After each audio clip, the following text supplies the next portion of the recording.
Hello and welcome to Console Shock, Retro and Mon Gaming Chat with me, Trev. And as always, Stu. How's it going, Stu? I hope you're absolutely spot on. Yeah, feeling really good, Trev. Yeah, feeling awesome. Yeah. Oh, good. Good. Yeah, Good. You went for your run, you ate some celery. Does it get better than that? Whoa. I ate wasabi flavoured long chips. And they're very good. That was? Yes, I told you before. Yeah. In our preamble. Anyway, they're very good, but the wasabi was like, ooh, hot. You know, yeah, hot. It was a spicy meatball. Yeah. Okay, well, that's a good tip there to look out for excessive wasabi sauce, which is some of the tips we like to provide, isn't it? On this. Exactamundo. Yeah. So, it's a bit different this time around. We're not going to focus on one singular thing. We've done that for the last few episodes, really. But kind of over the last couple of months, even while we've recorded things that were about singular things, I've been doing a lot of mucking around on, getting old games running on, well, generally my Steam Deck, but really this could be the same sort of thing that anybody would try to do. And I think it's worth talking about some of them because it's interesting kind of stuff, and maybe some people listening here might pique their interest. And I can actually start off with a kind of an odd one that kind of popped up over the last couple of days. So, a really old game that I like is Rayman, which is very difficult, but still a fun game. It was, one of the best 2D platformers of the sort of 32-bit era. You had like a Saturn version, a PlayStation version, PC. It came out and everything. Obviously, there's been other games in the Rayman series. There's been one for a while now. But that was the first one in 95 when it came out.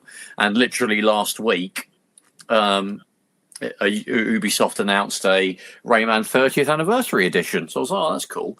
Annoyingly, I just bought Rayman Forever on Good Old Games for £1.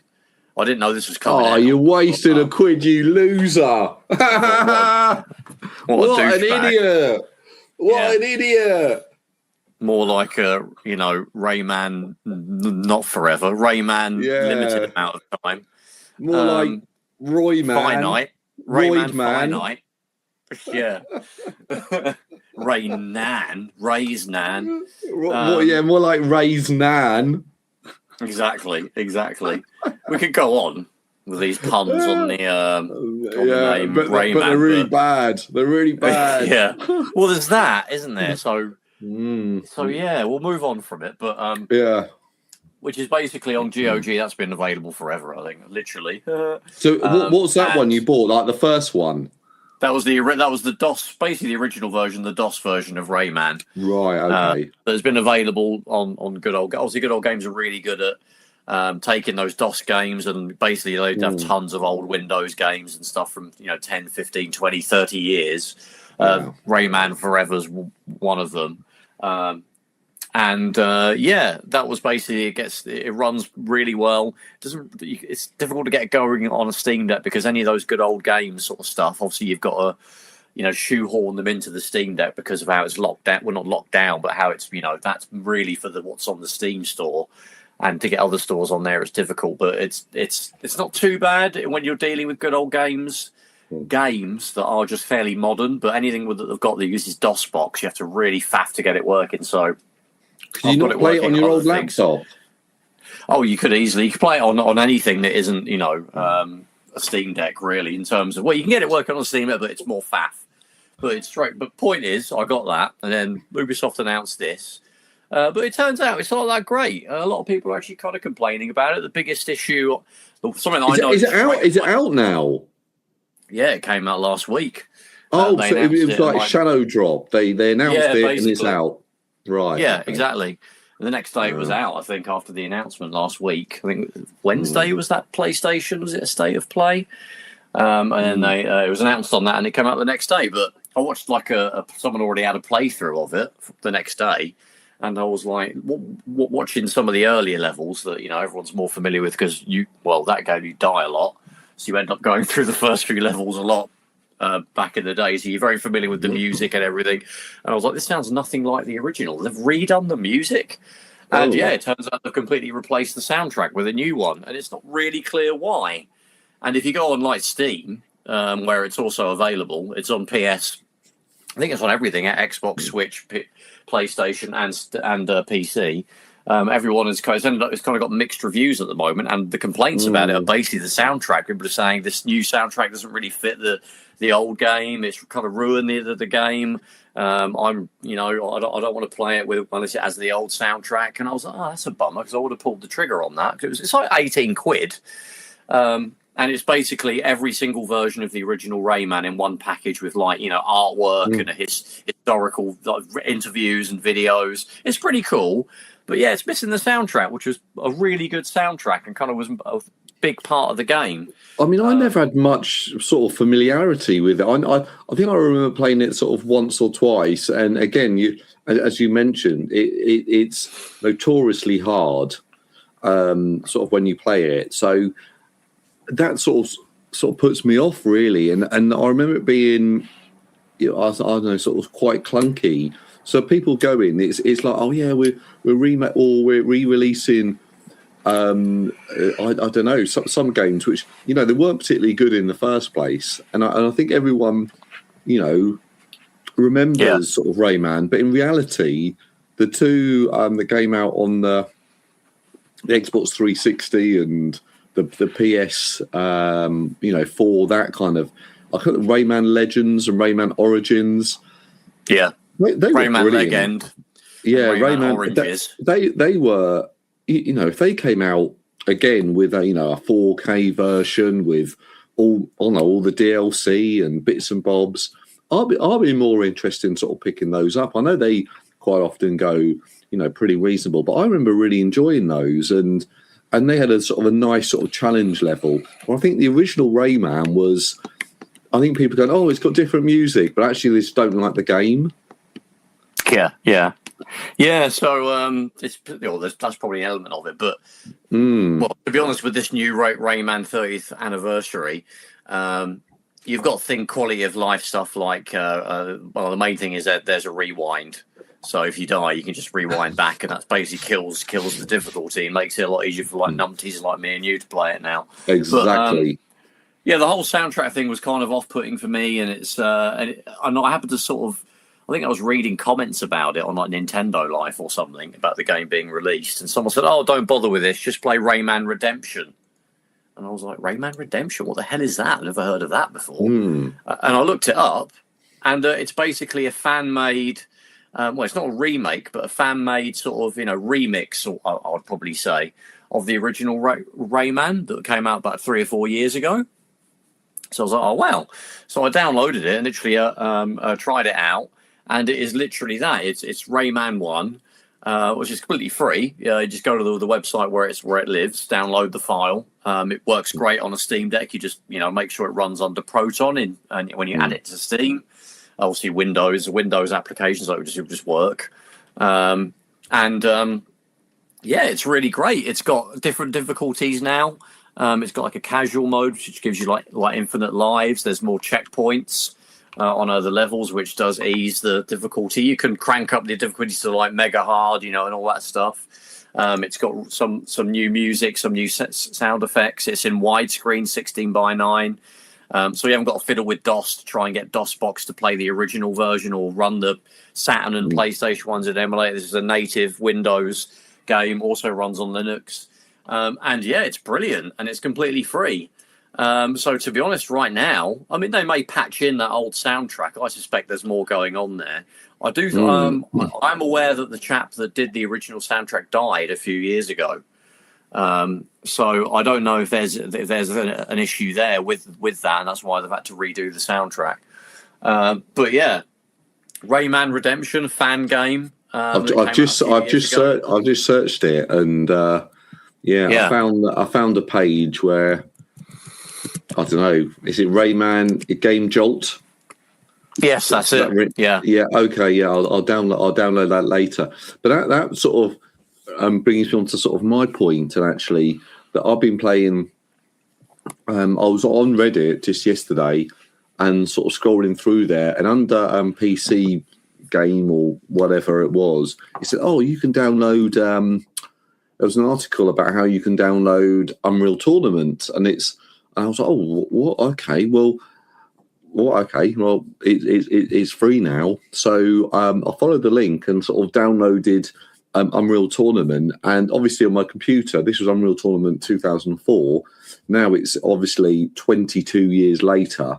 And I downloaded it, installed it, pressed all the recommended things, and it just worked straight away.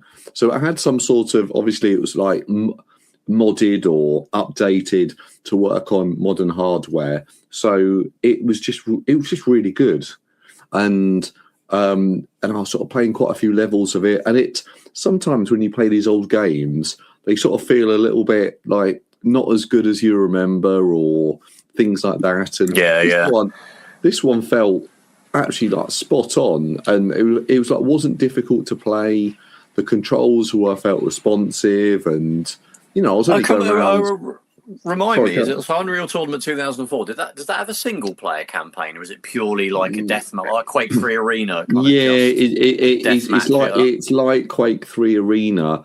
I played on my other. I picked up Unreal 2. I got it from CX maybe a year or two ago, and that was like a story game adventure, and that was a little bit ropey. That was, it didn't get great reviews, and I didn't enjoy that. But this is not a lot of longevity to it, I would imagine, but it's just sort of nice to be playing a game that's were you playing it against other people, or is it just like a single player campaign where you have to go into you just sort of thing? Yeah, exactly. You can choose your level. So I think I was on normal. So to be honest with you, it was quite easy. And then you just sort of go through, I think 7 or 8 levels where you're just playing sort of bots, really. So I'm going to investigate. I remember Quake 3 Arena being exactly the same. I remember playing that on the Dreamcast. Yeah, and there was a single player. Exactly, single player. Yeah, you're just going through levels, just doing the same old stuff, and that. But it's quite good, and it's interesting to see how these first person, what they call them, sort of like arena shooters. They used to be like everything was an arena shooter. Yeah, and now that's all gone. You don't get that anymore. You get, I don't know, a lot more intricate, or The question is, was Quake 3 Arena an arena shooter? I think it was. I think it was. How do you know that? I played it. I remember completing Quake 3 Arena when I was at university, years years ago. I never really. I had by the time Unreal Tournament came out, like 2004. I think that might have been maybe the second iteration of that, of Tournament specifically. Then there might have just been an Unreal Tournament with no year on it, maybe a couple of years before that, or 2 or 3 years before that. But I didn't really have a decent PC that was good enough to run sort of current era of that era games until about 2003. Before then, I was always using hand-me-down sort of pieces of junk that were fine for playing MP3s and going on the internet. But I gamed on consoles for the most, and in terms of gaming on a computer, it would have been my Amiga before that. But yeah, my only real personal experiences with Unreal Tournament and really Quake 3 Arena would have been on the Dreamcast. I remember, to be honest, I don't think I owned the full games until after the Dreamcast had already been and gone. And then I played them a little bit then, having got them secondhand for like peanuts, as they would have been in those days in like Game Station or something. I do remember getting demos of, I think, probably both of those games on the official Dreamcast magazine cover discs, and I thought, they're kind of fun.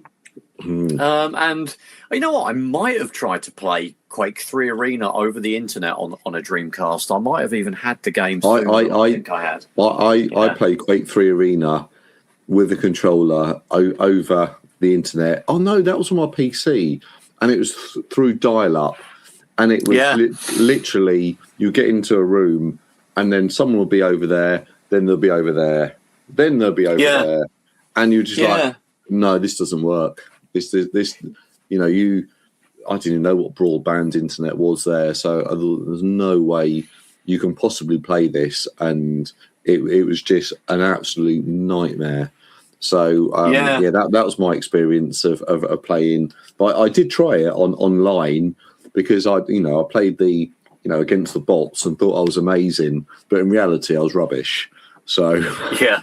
I don't remember it being a really bad experience playing Quake 3 Arena on the Dreamcast. I mean, that would have been God with a 36.6K modem. Wasn't even the top of the speed, regular modem you could get then, which is 56K. And I think it was okay. You probably had the same thing where people were bouncing around a little bit and juddering around, but not to the point where it was unplayable. But I guess the only advantage it kind of would have is, it's all everyone's playing each other on like the same spec, and they're all Dreamcast running at the same. Obviously internally they're going to be the same, the processors and everything, but the actual modem speed is going to be identical for everybody. I know that doesn't mean everyone's going to have the exact same, speed. If they've got slightly crap, wires connecting their sort of Dreamcast to the local exchange, that could affect it. But I remember it was playable. The only game that I played heavily in those days on the Dreamcast internet was Choo Choo Rocket, and that was a fairly light game in comparison. But even that had major lag. But you got used to it. You'd press a button to play a tile on the little checkerboard sort of arena that you play the game in, and it would take a second for it to appear after you press the button, whereas in the single player it would be instant, or when you're playing locally. But now initially you're like, oh my God, that's like a... But you would kind of adapt to it and get used to it and sort of try and plan ahead. And that was a very fast-paced game, funnily enough. But yeah, I remember playing that to death. And it was fairly well-populated. You didn't have to... You could play it... Well, obviously, probably when the Dreamcast died in the last year or so, it may well have dropped off. But I remember for a solid... It probably wasn't even that long, really, but about a year at most. I probably played that fairly often, most evenings when I was able to connect to the internet. My dad would let me use the phone line because he would take up the phone line. I remember I made friends with people that the chat room that it had. And apart from that, there was some of the Dreamcast games had internet sections that, like Sonic Adventure, had an internet menu option. You would go on it and it would just be it would take you through the web browser and it'd just be download this little trinket to your VMU, or download this skin or something. It'd be kind of be DLC before it was really called that. It'd be minute DLC compared to be kilobytes of things. It wasn't like here's a gigabyte of extra characters or anything like that. It wasn't like that. It was tiny little trinkets, but that stuff was pretty cool. But we didn't get as good a service as probably the USA and Japan got. It was very. There wasn't as many games that did it. There was games that should have had that on, like Sega Rally and like Daytona. I think Daytona you could play online, but Sega Rally you couldn't. But you could in other countries. So we got kind of the shit end of the stick there. So I think they had. I mean, they should have done leaderboards or something like that rather than racing people. And that was something that you just do it and you upload your time and you go, oh, you're 2,420th in the world or something at this course. Like Ridge Racer 7. Exactly. Like something along those lines would have been much better. But I mean, the other sort of new game I've been playing, and I've been talking to you about it, and I did a video, was Old School Rally. So this is out on the PlayStation, but I bought it on the Steam, the Switch, everything like that. And it's sort of a remake of sort of 90s rally games like, what's it, Colin McRae? I feel like it's more like Colin McRae, I don't think it's Sega Rally. No. That has its own sort of feel, doesn't it? That's distinct from Colin McRae, which is the car feels a lot heavier in Colin McRae, So it's more like that, isn't it? Yeah, it's more like Colin McRae. Yeah, definitely. I don't think it's meant to be like sort of Sega Rally. Sega Rally's a lot more arcade. Well, this is more. There's loads more different courses on there. Completely braking to a standstill to get around a corner and that sort of fun stuff. Exactly. But I sort of like these games, and I sort of got a little bit addicted to it. And in the video, you watch me. Now, I just want to announce that if anyone did watch the video, I think about 12 people have. So not a lot of people have watched it. But there was... such is our lives on YouTube. Exactly. So anyway, I was trying about 4 or 5 times on this track. I think, I don't know, Greece or something. And I and I was always coming like 3 seconds short, 2 seconds short to get John Travolta on that track. No, I don't get that. Okay, Grease. Grease, yeah. It was. I played it on Saturday Night Fever. There we go. Yeah, I was. Can't think of any other jokes, but yeah. Yeah. Anyway, it reminded me of Pulp Fiction. John Travolta film. Yeah, it was like watching a John Travolta film, and it was like, what's that other one? Face Off. I faced off against another racer. There you go. Yeah, that works a lot better. Anyway, so let's talk about the game, Trevor. Well, I was rudely interrupted. Might as well. So it's really good. Anyway, I did complete that level and then completed the tournament, and it's you get through and you get more tracks and things like that, and it's really good when you start to get you sort of work out how to sort of control the car better. And there's my little tip is in the settings, there's like a steering sensitivity. Turn that down, and the braking sensitivity, turn that down as well. And that made it a lot easier for me, because I think when I first played it, the first go, it was a little bit too twitchy. So I'd really recommend turning that down. And I got that tip from one of the reviews I watched before I bought it. So they said, you've got to turn this down, and then it just becomes much more enjoyable. And I totally agreed with that. Yeah, turn down the steering, but I'd really recommend it. It feels just like the old Colin McRae games. It's got a really good CRT filter, which actually it's not a CRT filter. It makes it look like a CRT, but then makes the graphics all look like a PlayStation. So very, very pixelated. So it's not like sort of other racing games that have come out with that retro look, where they've really gone for vector, like untextured polygons, like racing. This is like that gritty, wobbly sort of textures, big chunky pixelated textures, and big boxy cars with kind of fake reflections that are just the kind of a mirror sheen, which is and like trees and things are like billboards. They're not sort of fully formed. And you see it's quite funny at the start where you see like everyone standing there, and they're clearly just like a 2D they're just image. Billboards, and it's quite funny because the game will run on an absolute potato. It said something on there, it run on a Core 2 Duo or something. That's if anyone's that's really still, cool. And it'll go like 200 billion frames a second if you've got the right exactly. But then and everything. What's good about it? It does it at like mine is constantly says 165 frames a second. I've never spotted it drop a frame, and then it will still be this like really cool sort of pop-ins that you get when you go around corners. You'll see sort of mountains in the background appear all in like a really smooth line, and I'm thinking surely that must be on there on purpose to make people think this is that's what happened on Colin McRae, so that's what's going to happen here. I mean, I remember seeing an interview with the developers that made the Switch port of Virtua Racing, which is really good. I've got that. Yeah, it's really good. Yeah. I got it when it came out, but it's brilliant. I got it before it came out. I got it in 1993, so I bought an arcade. I got it in the 70s. I created the game, and my name is Virtual Racing. Stu, stop it!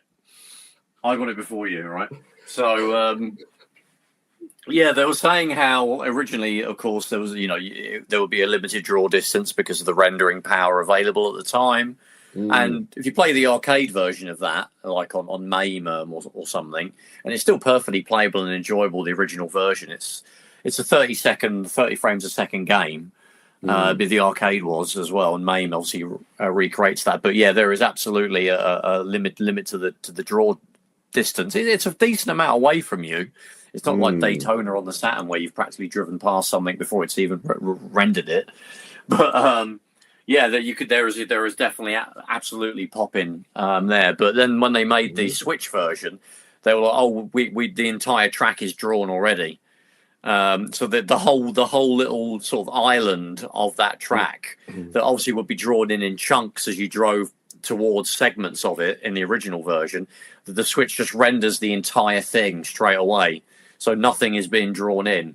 So most of the track you're not going to see when you're driving around it, but it's already been drawn, so there's no pop-in. And that's kind of incredible. I mean, I'm pretty sure like a modern racing game doesn't do that. It's just the draw distance is so far away now that it's not an issue. And there probably other tricks. There's obviously level of detail things where you can put in a low detail version of a segment of the track, so it's not going to need tons of processing power. But yeah, for this game, they'd obviously purposely would have limited the draw distance and sort of forced that. It's a funny one though, isn't it? Because I don't think you'd be necessarily playing the game and you'd understand it was a PS1 aesthetic, with the texture, the low polygons and the billboard people and trees. You probably would be, if they had the draw distance just as good as a modern game, you probably wouldn't be sitting there saying, oh God, I really wish that mountain popped in. Yeah, but I think it adds to it, and yeah, I think it does as well. Yeah, and so I played around with the settings a little bit too, but the CRT filter really is. I think they've turned it up a little bit too high.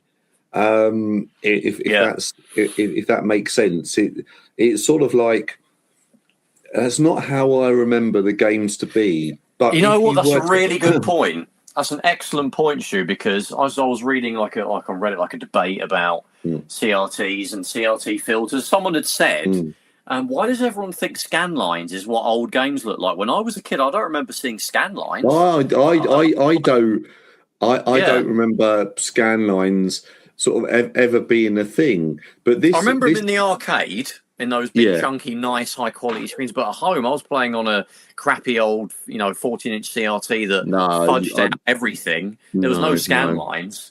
Yeah.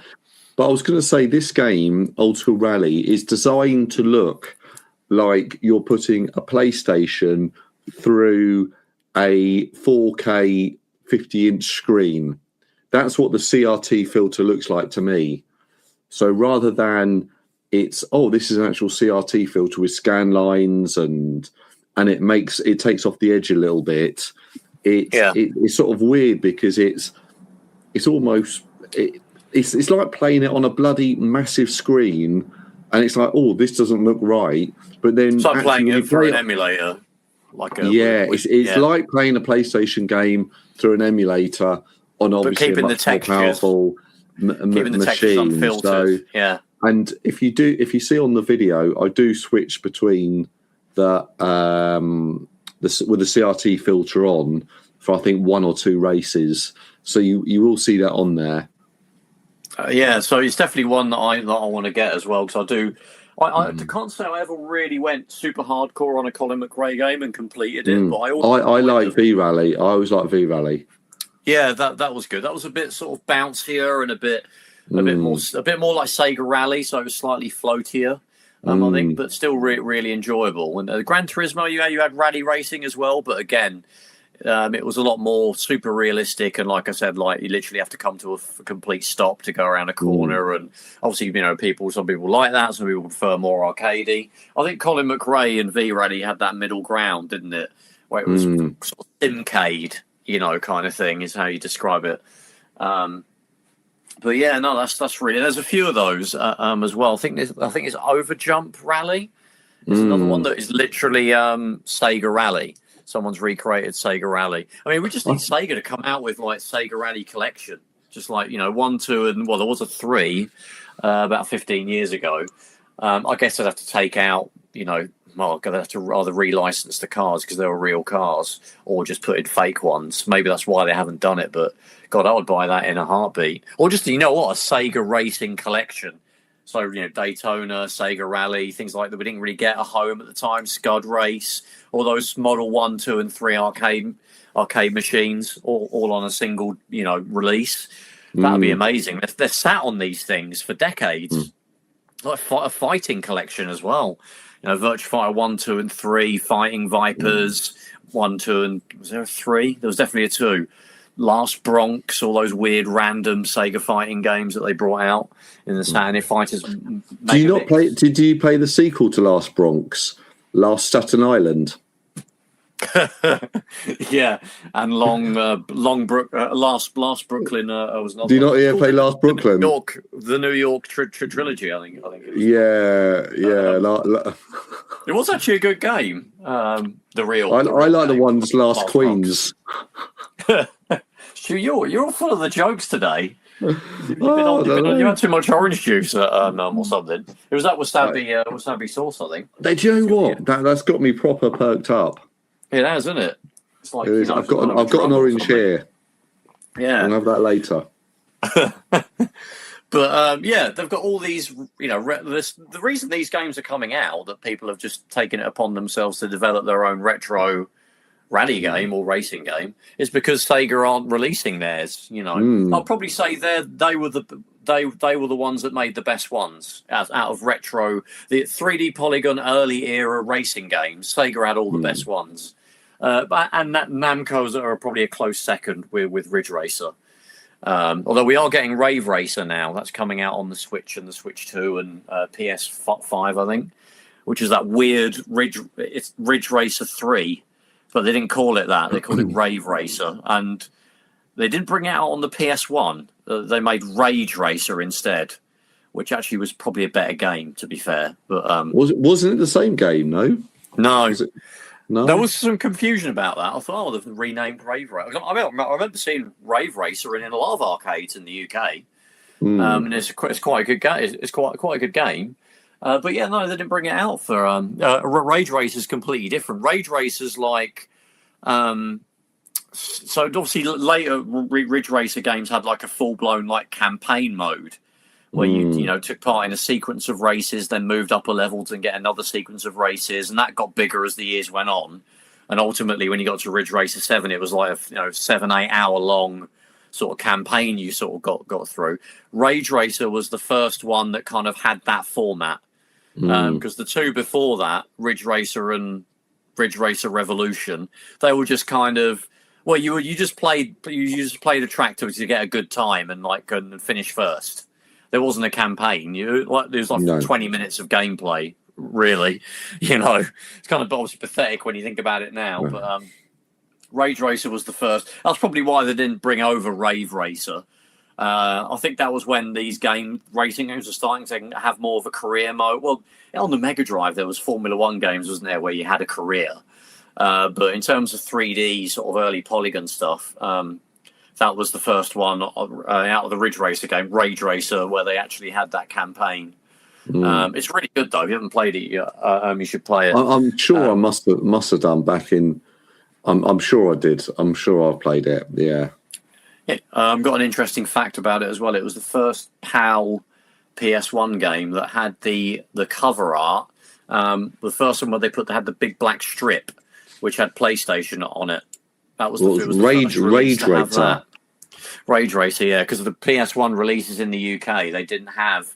They had the game artwork on the box and just a little PlayStation logo in the top left. Was it the top right? Oh. And that was it, which is kind of nice. You got the full, artwork of the game and the little PlayStation logo. With Rage Racer in '97, beginning of '97, they had the artwork kind of in the middle, PlayStation logo in the corner, and a big bar at the bottom with PlayStation, the word. I think they did that because they were worried that they looked too much like an album. Like if you walked into HMV, people wouldn't understand, or probably. Even more so, they're going to be sat next to N64 and Saturn. That they didn't really stand out as PlayStation games if they didn't have like a giant, bit at the bottom saying PlayStation. So I think they made that decision to have them stand out more when they're sort of, presented on a, in Virgin Megastore or something. Because the other guys, like the Saturn, had a big Sega Saturn logo, didn't it, down the side of the box? A different size box, wasn't it? But they were more like CD boxes, but a little bit thicker. Yeah, and like Saturn boxes were basically like, what would become DVDs. They were that sort of size, weren't they? Kind of weirdly. Actually, N64 was just kind of Super Nintendo kind of boxes, really. Just with N64. Although ours are uglier. I see the American box art, and they kind of had the red strip, didn't they, down the end with the N64 logo, and the rest of it was just the game art. We often would get, well, if it was a first-party game, we'd get a big black border and the artwork shrunken down in the middle. And if it was third-party, you would have just a black strip down the side. But we kind of got, with first-party games in America, they'd look the same as third-party games. They didn't have a big border around it, so it was weird that they made that change. Well, they still should have had plastic cases, though. Yeah, 100%, 100%. Still stuck with cardboard, and they haven't aged well, have they? I'm sure you were working in the shop, Play Nation, when you were there. I can't imagine you saw too many N64 boxes in good nick. No, I mean, if you did, you made a big deal about it, really. But no, they certainly weren't. Yeah. So check out Old School Rally. I mean, it's very cheap. It's like £10, I think. So if you're into that sort of game, that's it. It's on sale at the moment. So obviously it won't go out today, but I'm sure it'll be on sale for another week or so. But it's got like 20% off. I'm sure in the sale at Easter it'll be maybe even a little bit cheaper than that. But I've really enjoyed it sort of so far. So it's some of these sort of polygon games and things like that. They all look really good, but then they play absolutely atrociously. So they go, this is based on Sega Rally, but it just doesn't feel right. But this one feels good, so I'd really recommend it for that reason. It gets the shoe seal of approval on that one. Exactly. It's not the only one, of course, that has that format. We did have, there is SP Grand Prix as well. That kind of goes for more virtual racing look. We had the developer on an episode. That's another one that feels really good. And I actually bought that on day one. I just want to sort of mention that on day one, it was full to the brim with sort of bugs and bits of bobs. And you go around the track and it would just carry on.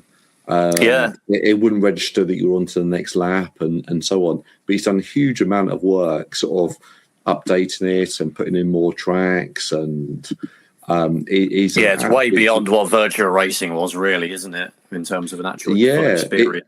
I've got it on my Steam page on my other screen here. He's talking about 75 cars in there. There's something like 20, 30 tracks. There's a huge amount sort of going on. So I'd really, again, I'd recommend that as well. Cracking game, really good. It's funny we should mention how those sort of early 3D polygon games are fairly limited in terms of how much, how many hours you could really sink into them.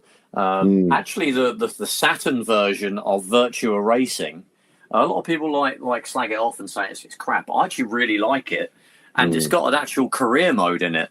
There's a whole bunch of extra tracks that weren't in the original arcade machine. Obviously it still retains that flat shaded polygon look that looks awesome, but it's an entire campaign that's multiple hours long. So I would recommend kind of giving it another chance. It's probably not as good as the original arcade, and it really, in terms of the faithfulness to that, I think Virtua Racing Deluxe on the 32X, in terms of things that are a kind of an upgrade over that, is probably the one you want to play. But wasn't this one made by, I want to say JVC or Warner Brothers or Time Warner? It was just like they took it. It wasn't really made by Sega. They took it and added all these other tracks, and it's it's got like the virtual racing name. Obviously, it is virtual racing, but it doesn't. It doesn't have the same, I'd say, sort of Sega magic. But that's right. Got loads of content. Yeah, tons of content. I'll say, in terms of that Sega feel, it kind of does have it, and it also doesn't. It's kind of weird. But yeah, definitely worth checking out. It has the regular arcade tracks in there as well, if that's all you care about. And I think it's a pretty decent. It runs fairly well. Not as well as the original, but it's not too bad. The Saturn was a lot closer to that arcade hardware than anything else that it tried to replicate. But that's a pretty cool game. Really check out Pandemonium Saturn Reviews. Again, another guy we had on episode 88. In fact, he did like a 4-hour documentary about Virtua Racing on the Saturn. He does these insanely long documentaries on. Then he gets the people that made the games and like the background to them, stuff that they were in some of the magazines at the time, but this kind of takes it to another level. So he does it, but there's a big he loves the Sega Saturn, so he's got tons of reviews like that. He's got the port of SimCity 2000 on the Sega Saturn. I think he's got like an hour video on that. Oh wow! And he speaks to the developers of that. Sega Rally is another multiplayer one. Virtua Cop, Pandemonium, Saturn reviews. Check out our chat with him, episode 88. He's a really cool dude. If you're a big Saturn fan, you have to watch his videos. But staying on the sort of subject of old games that are kind of either old games that are pretending to be old but are actually modern, or bringing old games into the here and now, as Rich Lee Better would say. We already touched upon Rayman Redemption being one example. I've gone through a few of these over the last few weeks, and it kind of started off. I heard of the recompilations or decompilations of N64 games that's been going on. It's nothing that's happened super recently. I think it's been a few years people have been working on this. Super Mario 64 might have been one of the earliest examples, and what this is, where people have basically taken the original code from an N64 game, kind of teared it down and then rebuilt it again, but this time to make it sort of platform agnostic and to have it run mainly on PC. Also in doing that, you can also adjust the controls to be more modern, have it run at a higher resolution, higher frame rate. Bring in mods that allow you to change the textures and the fonts and the button glyphs and all that sort of stuff. And you know what? I heard about these, but I always felt maybe they're going to be too much faff for me to get to run on maybe my Steam Deck or something else. So I never really dived into them. But then it got announced that someone had done this with Banjo-Kazooie. And I was like, God, that's a game that I think not that long ago, I played it on an emulator with the goal of I'm really going to hammer through this game, because I really love the original Banjo-Kazooie, and I never completed it. I sort of played it in bursts on the N64, because I never owned it. I borrowed it from people to play it. And I was like, God, it's hard because it's so clunky now with the controls. And I don't mean playing it on a real N64. I mean, trying to adapt those controls to in an emulator. There's no kind of orbit sort of analog 360-degree camera. You're kind of stuck with sort of jumping between sort of different fixed sort of views around the characters via what would have been the C buttons. And it's just it's difficult. And obviously it's stuck in 30 frames a second, and you can boost the resolution up, but God, it is a game that is crying out for a remaster. Obviously there was one on the Xbox 360 that came out, I think 2008 or 9, might have been earlier than that.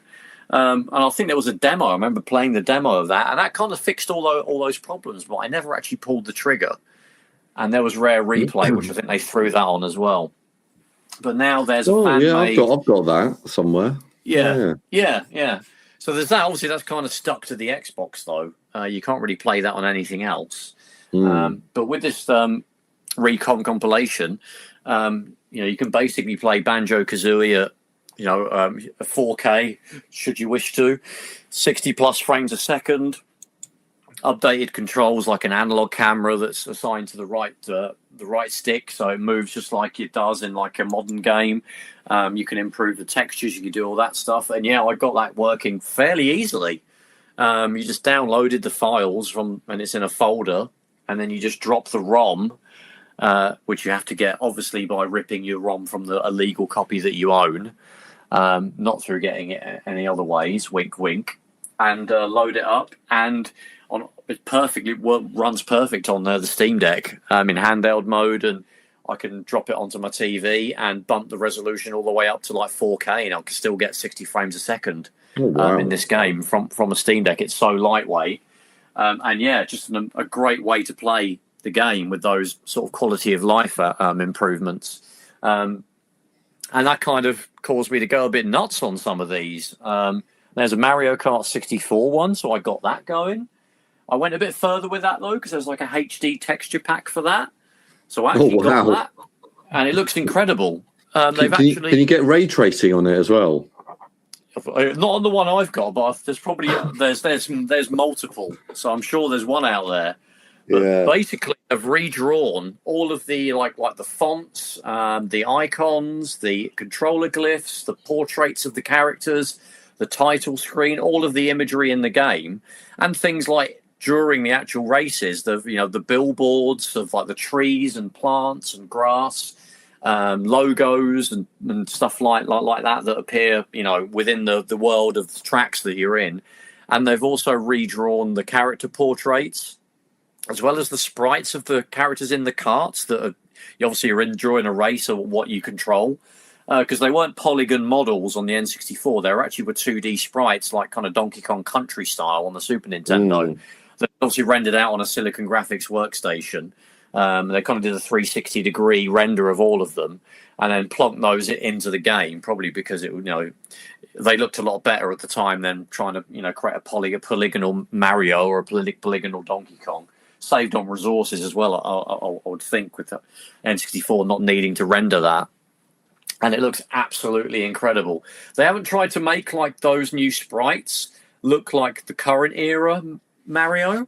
Not that he's changed that much, but he obviously does look different as rendering technology has improved. Like the texture of his dungarees, you now see the denim sort of thing. Whereas in the mid-90s, it was just a blue, it was just a single color blue texture. There wasn't a texture to the texture. But they've actually tried to render them out so they look like the kind of the artwork, the promo artwork that Nintendo used in that N64 era. That, like I say, would have been rendered on a mid-90s Silicon Graphics workstation and then, be used for the promotional art and the art that was on the front cover and used in the title screens. And it fits perfectly. And again, running it off a Steam Deck, it looks great. You can run it up to however many frames a second, hundreds of frames a second. And something like a Steam Deck, you can dock that on your TV, play this at 4K, and it will run at 60 frames a second, and it looks amazing. So that's another one. I mean, they're either there's decompilations of games and there's recompilations. So it kind of gets a bit murky with which one. You can get confused. But I really would recommend checking them out. There's another one that I did as well. I'm playing at the moment as well, is Perfect Dark. Which is a game, but you know what? I never had it on the N64. I had it, yeah. And it was obviously a great game. Has it got rid of the? Well, I sort of did, but then as soon as you play anything else, and you go back to playing that, it was like GoldenEye and Perfect Dark had got absolutely awful controls. And obviously, it's hard to play the originals now, isn't it? Yeah, you could, you could be the best gamer in the world, and you get extremely sort of frustrated with those controls. So I did play it back in the day, and I remember thinking it was all right. I had the full mega expansion, so everything was slightly higher res. But you couldn't play it without it, I think. Or you couldn't plug I think you could do a little bit. You could do some of it. So I don't know. I can't quite remember what you could and couldn't do, but you could do some stuff with it. But because I mean, obviously, I've talked extensively about I've got a gaming PC. So if I just search, Mario 64 recompiled or something like that, I could easily find it and get it running on my Windows PC or. Yeah, absolutely. Yeah. So, I mean, PC Gaming Wiki, there's like a game recompilation, decompilation list where it shows you all the games that have been done. I mean, another one that I haven't actually properly dived in and played a lot of yet is Star Fox 64. And so that's another one that they've done as well. And that I've fired that up a couple of times, and it looks, again, brilliant with modern controls.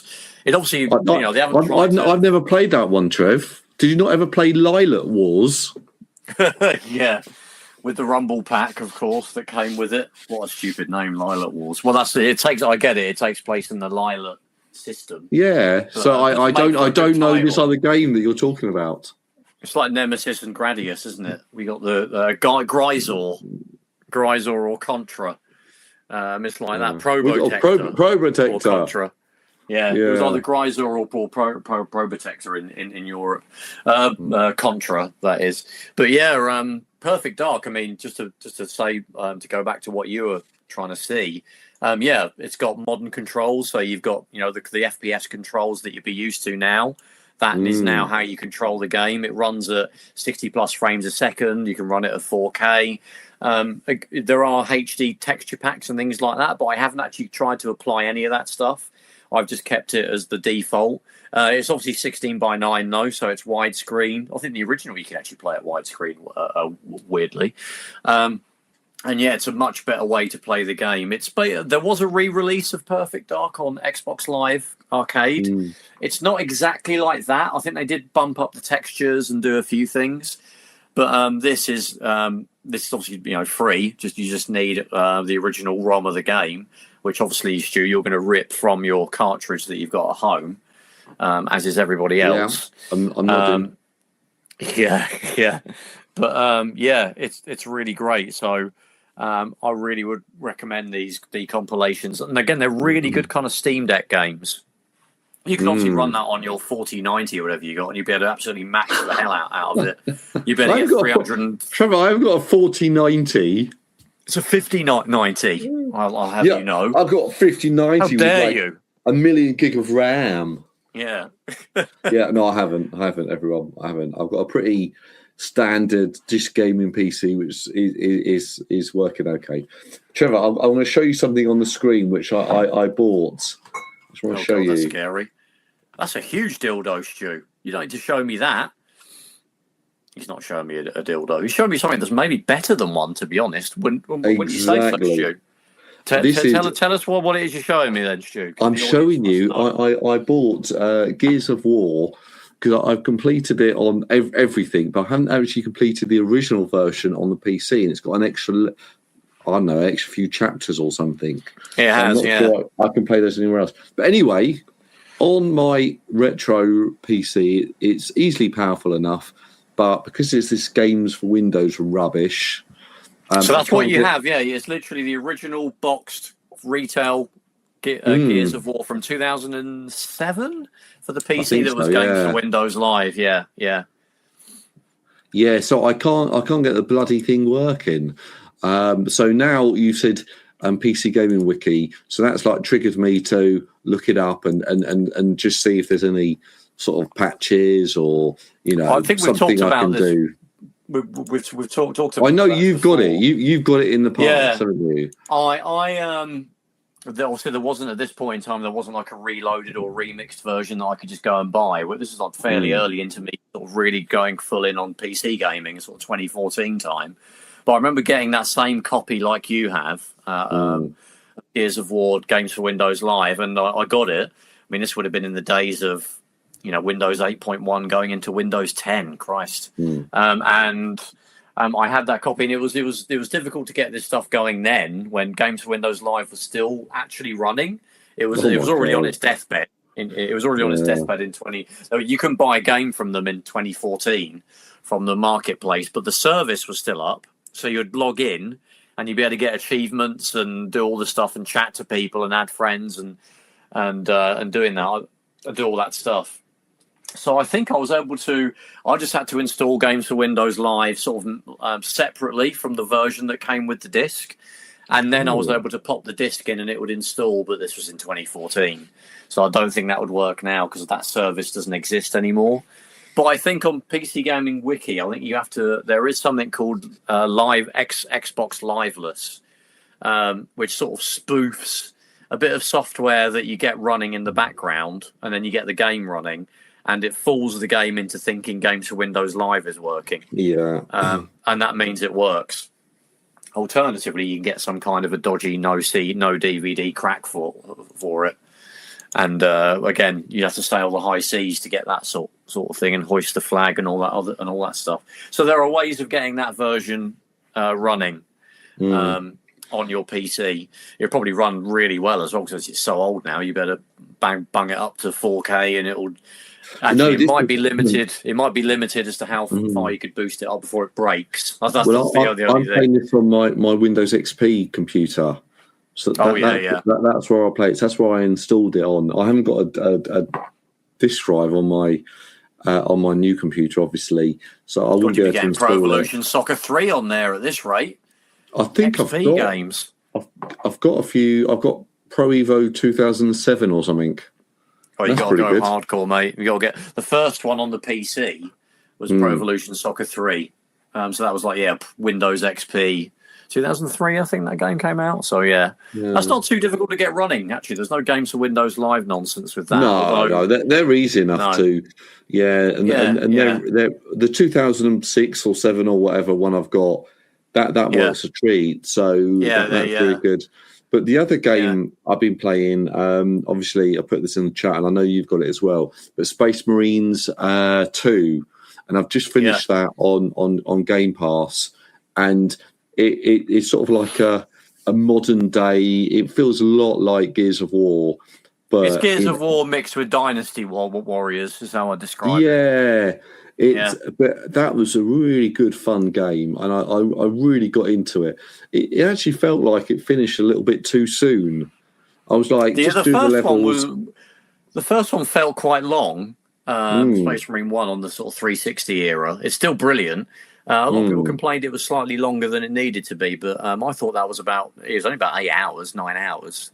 People had different sensibilities then, of course.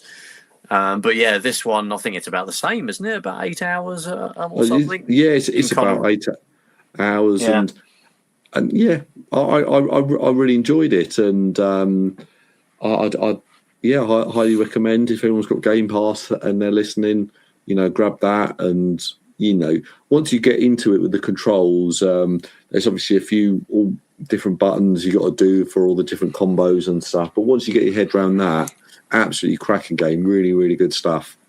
I always find with those sort of games where they pile on more and more moves as you go, and you've unlocked the special backflip forward. I always find that I end up using I remember playing Star Wars Jedi Survivor, and again that has like a bagrillion moves, and I think I used like the main 3 that you start off in the game throughout, and that got me through the entire game with no issues. And I was even playing another random game, kind of that kind of Gears of War, kind of mid 2000 to 2010 kind of era. I was playing X-Men Origins Wolverine, which is a really fun game. It's like just kind of a hack and slash game based on that awful X-Men Origins film. Took a bit of work getting the PC version of it running on my Steam Deck, but I did. But even that has all that kind of crap in it. And there's like a couple of basic attacks that you do for the first couple of missions, and it's like you've unlocked 6 more things. Flying backflip, pressing R and X, Y, and up and down together, and you'll do it. And I was like, whatever. And I'll just carry on using the same 4. There's always maybe 1 or 2 that get that you learn that you use in addition when because they actually work. But for the most part, unless it's one that if it's one that they force you to use, where to get past this guy, you have to use your attack that you'd learned an hour ago. If they force you to use it, then it's a different story. But a lot of the time, it kind of you forget about it. Don't know you the moment it tells you the button combo. Space Marine 2 is kind of guilty of that a little bit, when really the sort of 2 or 3 basic attacks is all you really need for the entire game, right? Exactly. But I really cracking game, really good, and it's nice, quick to get through, and I think there's some sort of multiplayer bits and bobs, cooperative you can do, and things like that. So it's got some more longevity to it, but I probably won't touch that. I want to get on to maybe Resident Evil 3, maybe Diablo 2. That's on Game Pass now. And then potentially even Space Marine 1, go back and give that a go. Yeah, I think the last one, just before we wrap up, in terms of stuff I've been playing, actually, again, another game, I always say this, but one that I kind of kept dipping in and out of in the sort of 360 era and beyond, and I never kind of stuck with it, but now I finally have is Ghostbusters. The 2009. You talked about that, Yeah, so I had it. I had it on the PS3 back in the day, and I think I maybe played the first couple of missions, and I guess I just either got bored or went off doing something else, and I left it. Then when I got a PC, I managed to get a copy of that, like a physical copy of it, because it was a few quid in CEX, and it was thankfully it was one of those ones where the serial key kind of works, X amount of times, and I was able to get it installed. And again, I got through the first few missions and got bored and moved on. But finally, I've had the remastered version that came out in 2019, I think. I've had that in my Steam library for a few years and thought, sod it, I'll finally play it. And yeah, managed to actually stick with it. And it is really good. It's a little bit clunky. It didn't really need huge amounts of quality of life stuff, but controls are a little bit finicky, but you kind of get used to it. But it is a really fun game, and I'd say it's one of the better sort of movie adaptations. And I would probably argue that it's better than kind of the recent Ghostbusters films, because it has the original cast are all in it. It had. So is this the Ghostbusters, the video game? Yeah. Remastered, yeah, that's the one. Yeah. Yeah, I think it's only a few quid now. I think on Steam, it's been out the remastered has been out for a few years. You can pick up the original though on PC, which will be on a physical disc. That'll probably be a couple of quid, and you can install that, and that would run great on most things. It's fairly easy to get running. But yeah, this even on the Steam Deck, I played it docked, and you could actually bump it all the way up to like 1440p, and you'll get like about 40 frames a second. And if you nudge it down to 1080, it'll run at 60 with decent, like sort of medium quality settings. So it's quite a light game. It'll probably run on, a sort of a potato. The original probably would be even lighter than that still. So if you've got really like old bit of hardware, you want to play that game, or maybe seek out that original version, because there's not that much difference between the two. I don't even know what really they particularly improved. They kind of look pretty much identical. Maybe they sort of helped. I think the original release, I think if you went higher than maybe, I think at 60 frames a second, if you ran it at that, I think some of the physics would break. Whereas maybe they fixed that in the remaster, so you could just nudge it all the way up to infinite frames a second and nothing will break. So maybe it was probably those sort of things that they really fixed. And they took out the multiplayer as well in the remaster, because there was multiplayer. Although I think the original PC version didn't have multiplayer then either. So we're used to having a balked version of a game on the PC. But yeah, what's this other Ghostbusters game? Spirits Unleashed. That's a VR game, I think, isn't it? Oh, is it? A few years ago. Yeah. I never played that. Yeah, that's me right off that. Yeah. 2009 Ghostbusters, that's what you want, or the 2019 remaster. So yeah, but a really good game. If you like a third person, it's kind of a shooter, but it isn't, because obviously you've got to catch the ghosts and trap them and then dump them into your ghost trap. But if you're a fan of the movies, which I've always been since I was a little kid, it's really good. And it's only about 7 hours long, so you can power through it without ruining your life, which is always good. Yeah, and it's again got the original cast in it. It's basically Ghostbusters 3, really. So yeah, that's one that I'd recommend that I'm playing at the moment. Nearly finished it, so yeah. Anyway, Stu, where are we? Where do you find us? You can find us everywhere. So you can find us on the internet, consoleshock.net. You can find us on Facebook, search Console Shock. You can find us on YouTube, search Console Shock. You can find us on Twitter, again, search Console Shock. So, and any sort of podcast client, you should be able to find us and search Console Shock, and you'll see our big red logo. Cool. Thanks for that, Stu. And thank you, everybody, for listening. Take care, and we'll see you in the next one. Take it easy. Bye-bye.